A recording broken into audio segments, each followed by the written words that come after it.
બધી જગ્યાએ થાય છે સમાનાર્થી શબ્દ દર્શાવવા માટે સામાસિક શબ્દોમાં અને કોઈ પણ વાક્ય હોય દાખલા તરીકે ગંગા નદી આપણી રાષ્ટ્રીય નદી છે એમાં મારે આપણી શબ્દ ન લખવો તો આ પો કરી હું અહીંયા લઘુરેખા દર્શાવીને એની નીચે કરીને લખી શકું છું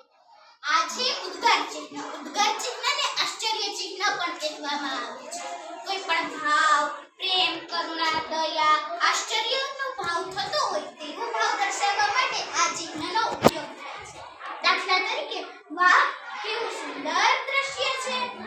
આ છે ગુરુરેખાનો ઉપયોગ મુદ્દા પાડવા માટે પણ કરવામાં આવે છે એનો ઉપયોગ અહીંયા સમાનાર્થી શબ્દમાં પણ ક્યારેક કરવામાં આવે છે